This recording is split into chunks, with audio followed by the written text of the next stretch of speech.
श्री सच्चिदानंद सद्गुरु साईनाथ महाराज की जय। घेऊनी पंचारती करू बाबांची आरती, करू साईची आरती, करू बाबांची आरती। उठा उठा हो माधव, ओवाळू हार माधव, साई माधव, ओवाळू हार माधव। करोनी स्थिरवन, पाहू गंभीर हे ध्यान, साईंचे हे ध्यान, पाहू गंभीर हे ध्यान। कृष्णनाथा दत्त साई, जडू चित्त तुझे पायी, चित्त बाबा पायी, जडू चित्त तुझे पायी। आरती साई बाबा, सौख्यदातार जीवा, चरणार जातळे द्यावा दासा विसावा, भक्ता विसावा। आरती साई बाबा, जाणूनी आनंद, स्वस्वरूपी आहे दंग। मोक्ष जनाधारे, निज डोळा श्रीरंग, डोळा श्रीरंग। आरती साई बाबा, जयामधी जैसा भाव, तया तैसा अनुभव। दाविसी दया घना, ऐसी तुझी ही माव, तुझी ही माव। आरती साई बाबा, तुमचे नाम ध्याता, हरे संस्कृती व्यथा। अगाध तव करणी, मार्ग दाविसी अनाथा, दाविसी अनाथा। आरती साई बाबा, कलियुगी अवतार, सगुण परब्रह्म साचार। अवतीर्ण झालासे, स्वामी दत्त दिगंबर, दत्त दिगंबर। आरती साई बाबा, 8 दिवसा गुरुवारी, भक्त करीती वारी। प्रभु पद पाहावया, भव भय निवारी, भय निवारी। आरती साई बाबा, माझा निज द्रव्य ठेवा, तव चरण रज सेवा। मागणे हेची आता,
स्कंदात्वाची उद्धरिले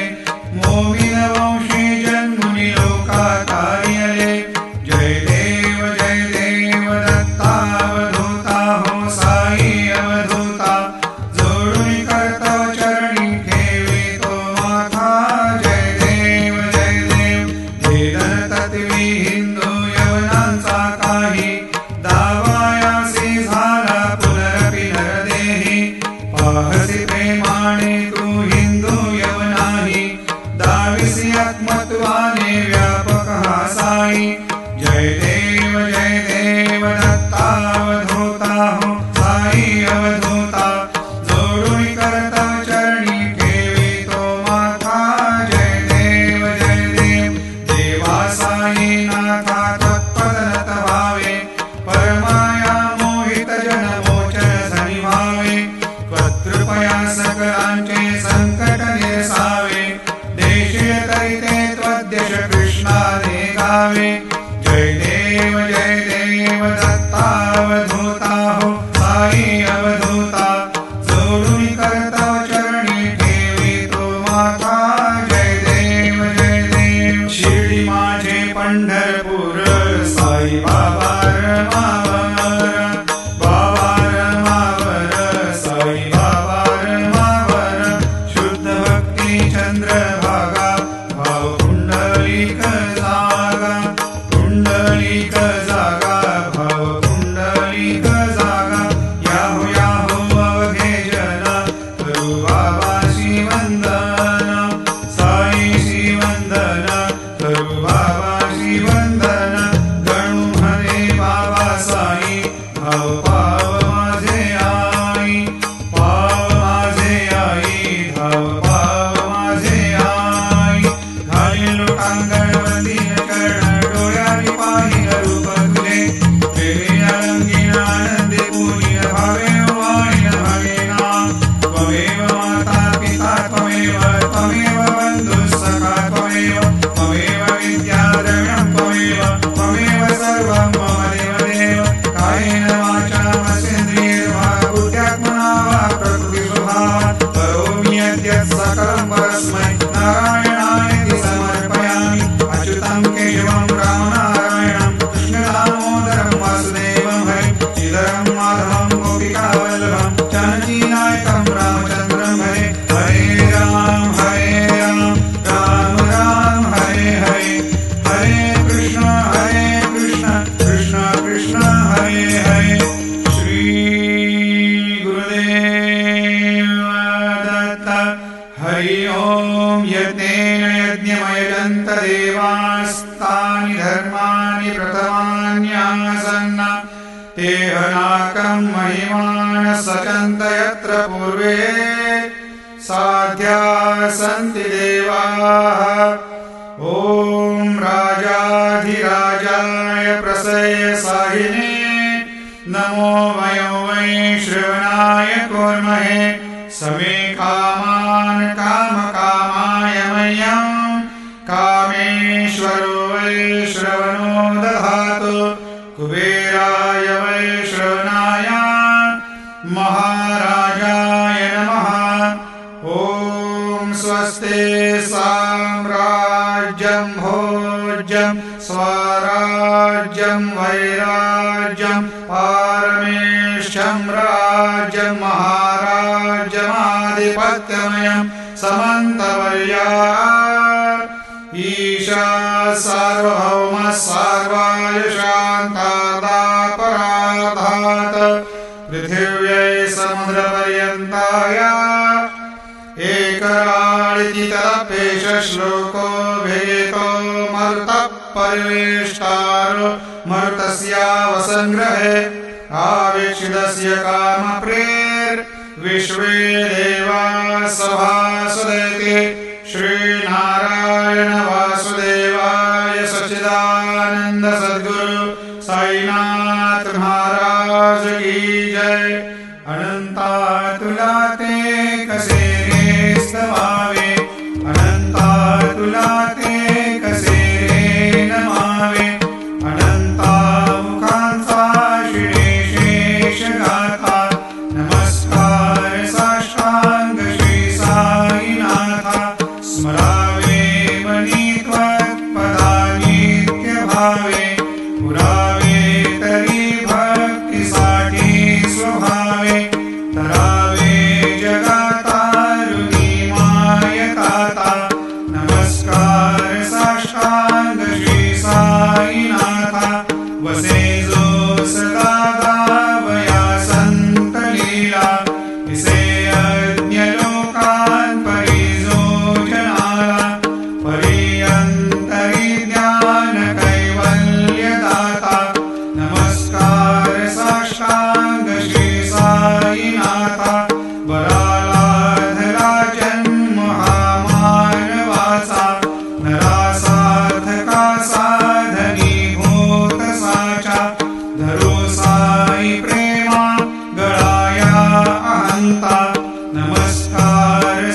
तुझ्या या पदा पाहता गोपबाली सदा रंगलीची स्वरूपी मिळाली करी रास क्रीडा सवे कृष्णनाथा नमस्कार साष्टांग श्री साईनाथा तुला मागतो मागणे एक घ्यावे करा जोडितो दीन अत्यंत भावे भवी मोहनी राज हातारी आता नमस्कार साष्टांग श्री साईनाथा ऐसा येई बासाई दिगंबरा अक्षय रूपावतार सर्वहि व्यापक तू श्रुती सारा अनुसया त्रिकुमारा बाबा येई बा काशी स्नान जप प्रतिदिवशी कोल्हापूर भिक्षेशी निर्मल नदी तुंगा जलप्राशी निद्रा माहुर देशी ऐसा येई बा जोडी लोंबत सेवा करी त्रिशूल डमरुधारी भक्ता वरद सदा सुखकारी देशील मुक्तिचारी ऐसा येई बा पायी पादुका जपमाला कमंडल मृगछाला धारण करिषी बा नागजटा मुकुट शोभतो माथा ऐसा येई बा तत्पर तुझ्या या जे ध्यानी अक्षय त्यांचे सदनी लक्ष्मी वास करी दिनरजनी रक्षिषि संकट वारुणी ऐसा येई बा या परिध्यान तुझे गुरुराया दृश्य करी नयनाया पूर्णानंद सुखे ही काया लाविसी हरिगुण गाया ऐसा येई बा साई दिगंबरा अक्षय रूपावतारा सर्वहि व्यापक तू श्रुती सारा अनुसया त्रिकुमारा बाबा येई बा सदा सस्वरूपं चिदानन्दकन्दं जगत्सम्भवस्थान संहार हेतुं स्वभक्तेच्छया मानुषं दर्शयन्तं नमामीश्वरं सद्गुरुं साईनाथं भवद्वान्तविद्वांसमार्तण्डमीड्यं मनोवागतीतं मुनिर्ध्यानगम्यं जगद्व्यापकं निर्मलं निर्गुणत्वां नमामीश्वरं सद्गुरुं साईनाथं भवाम्भोधिमग्नादितानां जनानां स्वपादाश्रितानां स्वभक्तिप्रियाणां समुद्धारणार्थं कलौ सम्भवन्तं नमामीश्वरं सद्गुरुं साईनाथं सदा निम्बवृक्षस्य मूलाधिवासात् सुधास्राविणं तेक्तमप्यप्रियन्तं तरुं कल्पवृक्षाधिकं साधयन्तं नमामीश्वरं सद्गुरुं साईनाथं सदा कल्पवृक्षस्य तस्याधिमूले भवद्भावबुद्ध्या सपर्यादिसेवा ऋणां कुर्वतां मुक्तिप्रदन्तं नमामीश्वरं सद्गुरुं साईनाथं अनेकाश्रुता तर्कलीलाविलासै समाविष्कृतेषां भास्वत्प्रभावम् अहं भावहीनं प्रसन्नात्मभावं नमामीश्वरं सद्गुरुं साईनाथं सतां विश्वमाराममेवाभिरामं सदा सज्जनैः संस्तुतं सन्नमद्भिः जनामोदलं भक्तभद्रप्रदन्तं नमामीश्वरं सद्गुरुं साईनाथं अजन्माद्यमेकं परब्रह्म साक्षात् स्वयं सम्भवं राममेवावतीर्णं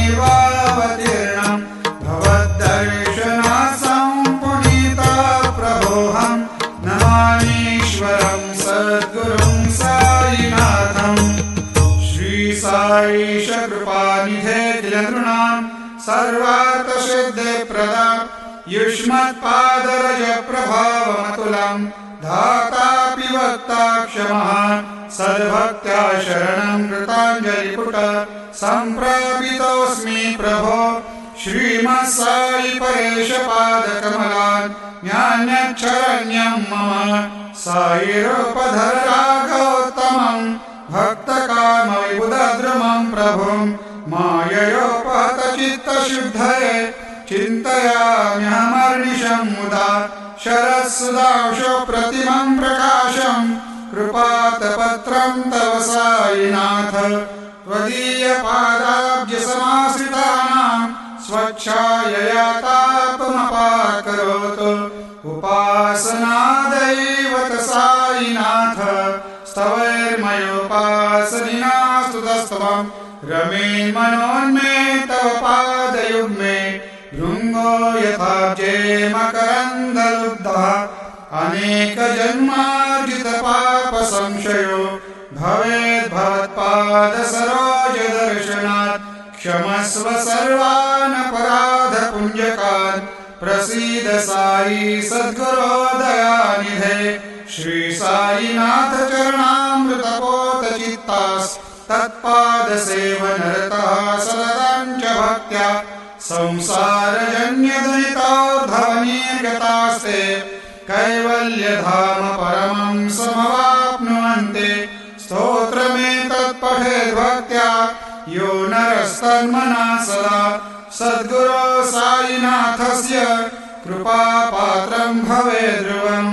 करचरणकृतं वा कायजं कर्मजं वा श्रवणनयनजं वा मानसं वापराधं विहितमविहितं वा सर्वमेतत्क्षमस्व जय जय करुणाब्धे श्री प्रभो साईनाथ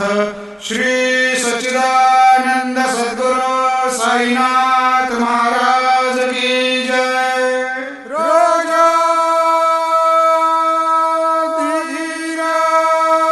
राजाधिराज योगिराज परब्रह्म